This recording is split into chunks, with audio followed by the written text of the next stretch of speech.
Hello everybody, I am Shiksha Singh and you are watching me on education with education. अब हम लोग daily एक सुबह और शाम डेली क्विज सॉल्व करेंगे जो कि सिर्फ 10 क्वेश्चन का रहेगा। इसमें सब कुछ इंक्लूडेड रहेगा, हिस्ट्री, सिविक, ज्योग्राफी, इकोनॉमी, मतलब हर एक फील्ड से क्वेश्चन रहेगा। ये सब यूपीपीसीएस कॉम्पिटिटिव एग्ज़ाम में के प्रीलिम्स वाले पेपर में इम्पॉर्टेंट है और आपके डेली लाइफ एग्ज़ाम में भी। तो क्विज अब हम लोग देखते हैं। Okay, Chandragupta Maurya defeated Greek ruler A Alexander, B. Syracuse, C. Washington and D. none of these. So answer B will be the correct one. Syracuse जो थे वो ग्रीक रूलर था जिसको चंद्रगुप्त मौर्य ने डिफीट किया था। ये हिस्ट्री का क्वेश्चन है। How much of the produce was collected as tax, ये भी हिस्ट्री का क्वेश्चन है क्लास 6 का, कि कितना जो प्रोड्यूस है वो टैक्स की तरह कलेक्ट किया जाता था। 1/3 part, half part, 1/6 part and 1/5 part. So the answer will be C, 1/6 part जो है वो टैक्स की तरह का लिया जाता था। The successor of largest 4 digit number using each of the digit 7 1 0 5 only once, इन सारे डिजिट का सिर्फ एक बार यूज करना है और सबसे हाईएस्ट डिजिट बनाना, मतलब लार्जेस्ट डिजिट का सक्सेसर बनाना है। तो लार्जेस्ट डिजिट बनाने के लिए जो सबसे बड़ी अंक होती है उसको सबसे पहले लिखा जाता है। तो 7 हो जाएगा, फिर उससे छोटी 5 हो गया, फिर 1 हो जाएगा, फिर 0 हो जाएगा। तो ये तो सबसे बड़ी मतलब डिजिट हो गया, ग्रेटेस्ट डिजिट, लेकिन इसका सक्सेसर बनाना है। तो +1 is equals to 7 5 1 1. So the answer will be A will be the correct one. Okay, now moving to the next question number 4. A group of dash forming various pattern is called constellation. मतलब एक group, ये classes के chapter first से लिया गया है geography के। A earth, B moon, C planet, D stars. तो answer B will be the correct one, moon. Which of the following is not always necessary to observe a shadow?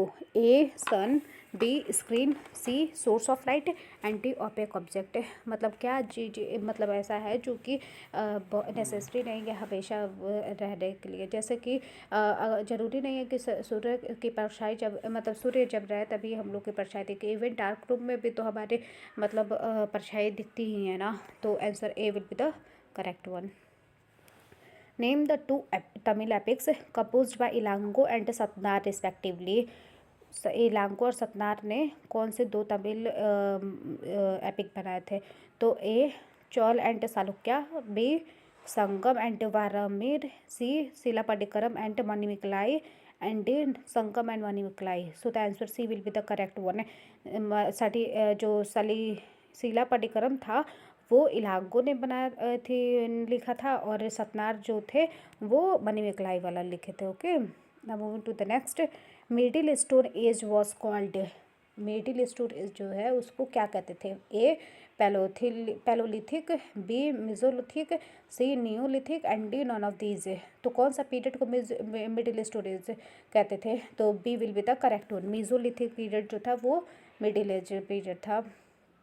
Tools of early man, बहुत पहले जो है वो tools किसके बनते थे? A copper, B stone, C gold, D soil.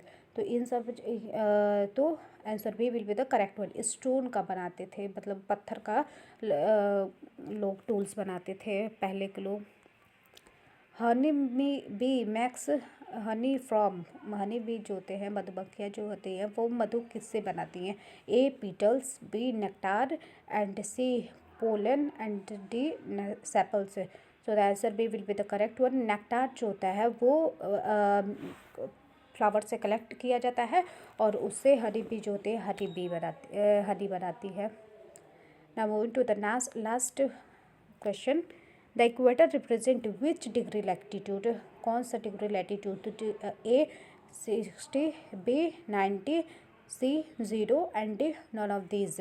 So the answer C will be the correct one. ये 0 latitude बनाता है। ये भी एनसीईआरटी ज्योग्राफी क्लास फर्स्ट का क्वेश्चन है। So the quiz is completed. और ये और इंस्ट्रक्शन एक और भी, कि अगर आप लोगों को इन सारा का क्वेश्चन अगर आप लोग को आ रहा होगा या फिर नहीं भी आ रहा होगा तो भी 1 2 3 4 करके आप लोग खुद से आंसर देने की कोशिश करेंगे। इससे आप लोग का प्रैक्टिस बहुत ज़्यादा बेटर होगा। Okay, thank you.